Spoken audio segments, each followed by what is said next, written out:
રાજકોટની રાષ્ટ્રીય શાળાનો જે પ્રશ્નોનું લિસ્ટ છે એમાં જે 76 નંબરના પ્રશ્નોનું લિસ્ટ છે એના જે આ બે પ્રશ્નો છે એમાં પહેલો પ્રશ્ન છે કે PQRSમાં P અને Q ખૂણાનું પ્રમાણ 5:4 હોય તો દરેક ખૂણો શોધો. તો પહેલાં આપણે એનો જવાબ આપવાનો ટ્રાય કરશું.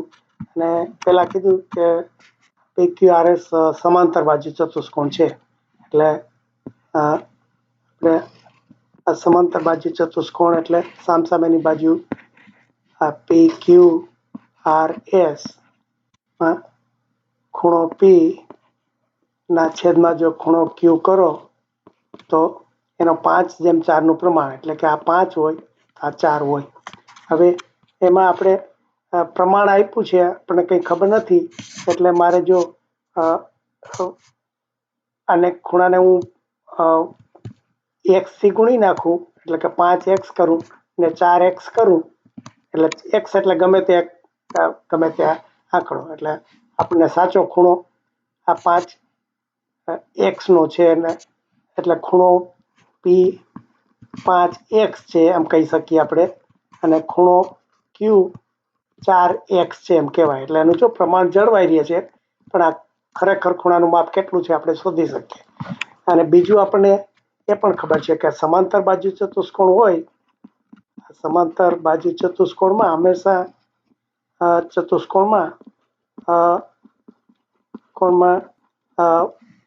કે આજે બે બાજુ સમાંતર હોય અને એને જો બીજી બાજુ કાપતી હોય તો એના જે અંદરના ખૂણા હોય એનો સરવાળો 180 થાય.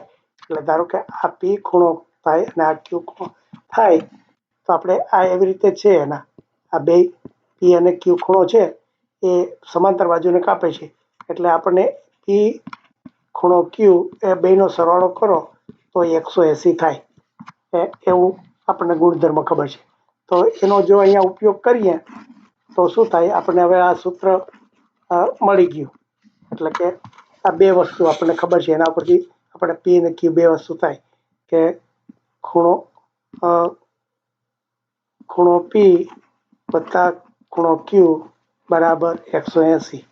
હવે આપણે જે અહીંયા આ કિંમત જે ધારી હતી P અને Qની એ અહીંયા મૂકી શકીએ, એટલે કે 5x વત્તા 4x કરીએ તો એનો સરવાળો 180 થાય. એટલે આ 5x ને 4x ભેગા કરીએ તો 9x થાય. 9x બરાબર 180 થાય.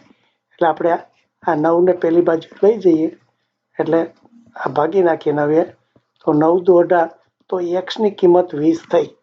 એટલે આપણે હવે જો xની કિંમત મૂકી દઈએ તો આપણે P અને Qની કિંમત મળી જાય. એટલે આપણને ખૂણો P છે એની કિંમત 5x છે, એટલે કે xની કિંમત આપણે શોધી કે 20 થાય છે, તો 5 ને 20 ગુણીએ તો આ Pની કિંમત 100 થાય.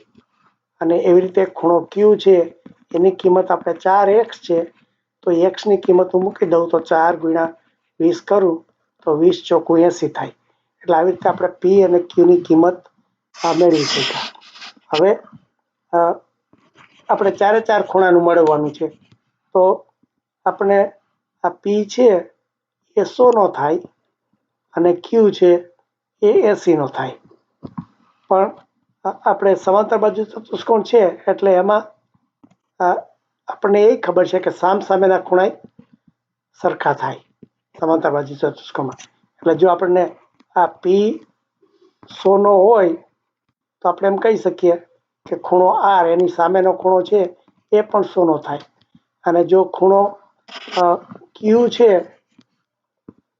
આ ખૂણો Q છે એ આપણે ખૂણો Q 80 નો મળ્યો, તો એની સામેનો ખૂણો આ ખૂણો S છે એ પણ 80 નો થાય.